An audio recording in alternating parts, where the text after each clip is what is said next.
नीचे बसा एक छोटा सा कस्बा था, सोनपुर।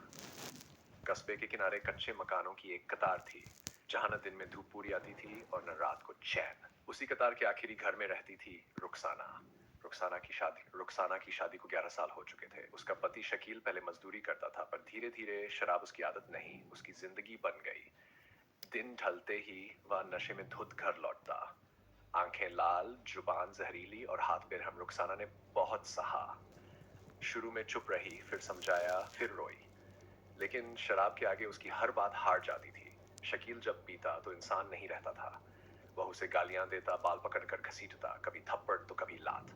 कई बार तो बिना वजह ही उसे घर से बाहर धक्का दे देता। उसकी गोद में था उसका 10 साल का बेटा, अमन। दुबला पतला डरपोक सा बच्चा, जिसकी आंखों में उम्र से पहले ही समझदारी उतर आई थी। कई रातें ऐसी बीती जब शकील ने नशे में रुखसाना को घर से बाहर निकाल दिया। भाग यहां से, मेरे घर में तेरा कोई हक नहीं। रुखसाना अमन का हाथ पकड़कर गली में आ बैठती। कभी नाली के पास, कभी सड़क किनारे। ठंडी जमीन, ऊपर खुला आसमान और भीतर टूटता हुआ दिल। अमन उसके आंचल में मुंह छुपाकर रोता और वह उसे सीने से लगाकर खुद को रोकती कि कहीं उसकी सिसकियां बच्चे को और न डरा दें। अम्मा, हम कब घर जाएंगे?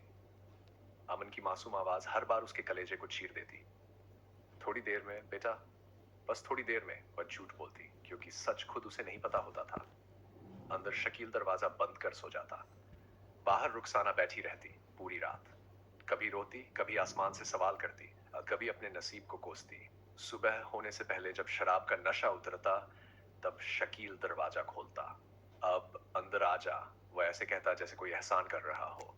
रुखसाना बिना कुछ बोले अंदर चली जाती। अमन को सुलाकर खुद कोने में बैठ जाती। उसकी आंखों से आंसू रुकते नहीं थे। वह सारी रात जागती और दिन में भी चैन नहीं पाती। उसका शरीर थक चुका था, लेकिन मन को कभी आराम नहीं मिला। पड़ोसी जानते थे, पर चुप रहते थे।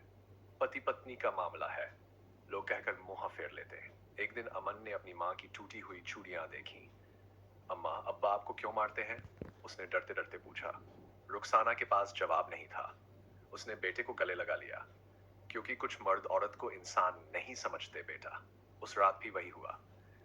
शकील नशे में आया, गालियां दी, मारा पीटा और दोनों को बाहर निकाल दिया। रुखसाना सड़क पर बैठी थी। अमन उसकी गोद में सिर रखकर सो गया था। वह बेटे के बाल सहलाते हुए सोच रही थी, क्या यही जिंदगी है? क्या मेरा कसूर सिर्फ इतना है कि मैं औरत हूं? उसकी आंखों में आंसू थे, पर अब उनमें चीख थी। ऐसी चीख जो कोई सुनना नहीं चाहता। सुबह जब दरवाजा खुला, वह अंदर आई। लेकिन उस दिन उसके रोने में कुछ बदला हुआ था। वह सिर्फ दर्द नहीं था, वह थकान थी, टूटन थी और एक ऐसी चुप्पी थी जो बहुत कुछ कहती है। रुखसाना आज भी उसी घर में है। मार आज भी पड़ती है, रोना आज भी आता है। बस फर्क इतना है, अब उसके आंसू भी थक चुके हैं। और अमन, वह बड़ा हो रहा है। हर रात सड़क, हर आंसू, हर चीख उसके दिल में दर्ज हो रही है। ये कहानी किसी एक औरत की नहीं है। ये उन अनगिनत औरतों की है जो हर रात जिंदा रहती है, पर कभी चैन से जी नहीं पाती।